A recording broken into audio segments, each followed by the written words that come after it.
And you can give multiple examples how the media is playing games. And today they say that Islam is the religion which was spread by the sword. A very good reply is given by Delacy O'Leary in his book, Islam at the Crossroad, on page number 8. It says that history makes it clear that the legend of fanatical Muslims sweeping across the world, forcing Islam at the point of the sword over conquered races, is the most fantastic myth that historians have ever repeated.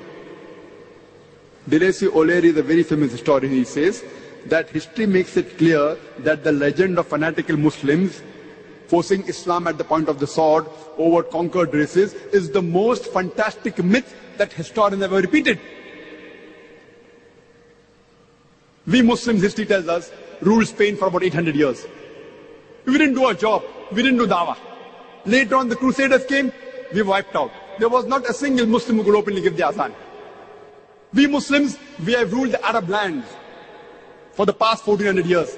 For a few years, the Britishers came. For the few years, the French came. But we Muslims have been the lord of the Arab land for the past 1400 years. Yet today, statistics tell us there are 14 million Arabs who are Coptic Christians.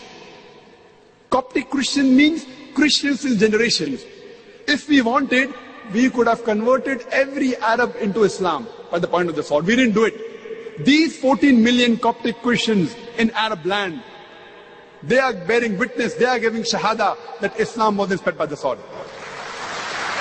We Muslims, we ruled India for about 1,000 years. Today, more than 80% of the Indians, they are non-Muslim. If we wanted, we could have converted every Indian at the point of the sword. We didn't do it. Islam does not give us permission. These 80% non-Muslim Indians, they are giving shahada. They are bearing witness that Islam wasn't spread by the sword. Which Muslim army went to the east coast of Africa?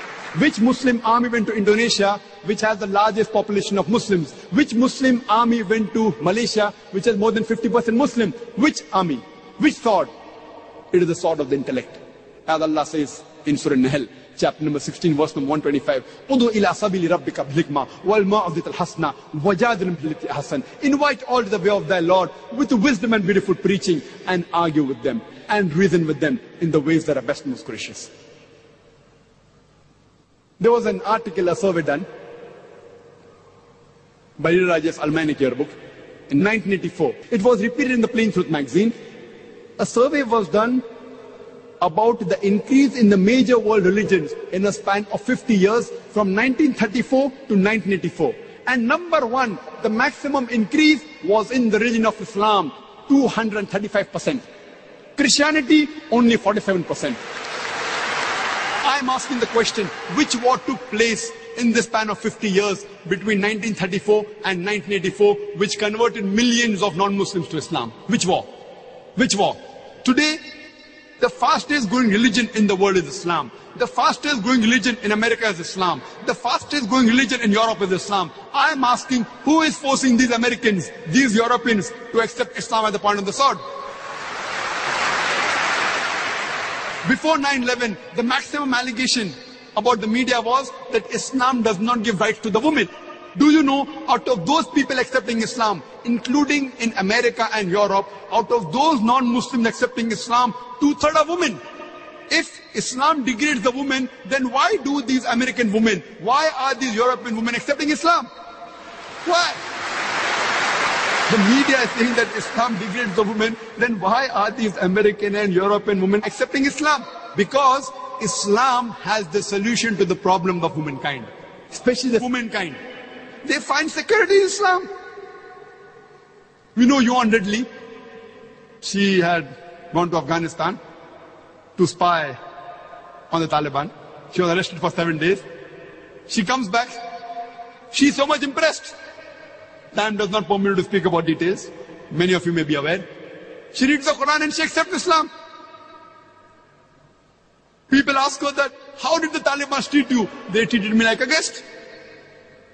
The amount of respect they gave her, the amount of modest behavior it was, it changed her heart. And mashallah, today she is wearing a hijab, she lives in London. A British reporter sent to write against the Muslims except Islam, alhamdulillah. And after 9/11, whenever I go to America and Europe, there are more non-Muslims coming to my talk than before. More Americans, more Europeans. I believe in the verse of the Quran, Surah Al-Imran, chapter number 3, verse number 54, which says, Makaru makarallahu wallahu khairul makirin. They planned and plotted, Allah too planned. Allah is the best of planner. After 9/11, in the span of 9 months, in USA alone, 34,000 Americans accepted Islam. According to Johan Redley, in a span of 9 to 10 months after 9/11, 22,000 Europeans accepted Islam. The more they are attacking Islam, the more Islam is rising. Not because we are doing our job. Wallah, we aren't doing our job. You and I are not doing the job. Allah gives a promise in the Quran in no less than 3 different places. In Surah Saf, chapter number 61, verse number 9. In Surah Tawbah, chapter number 9, verse number 33.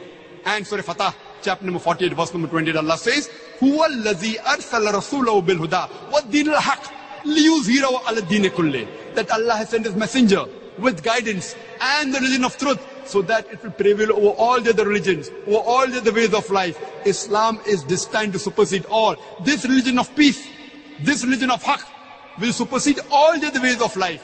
And enough is Allah as a witness. However much the non-Muslims don't like it, however much the mushrik don't like it, Islam is destined to supersede all. Allah does not require you and me, the rubbish that we are. Allah doesn't require you and me. Allah is sufficient to make His deen prevail. He is giving us an opportunity to do a prophet's job and to earn a prophet's reward.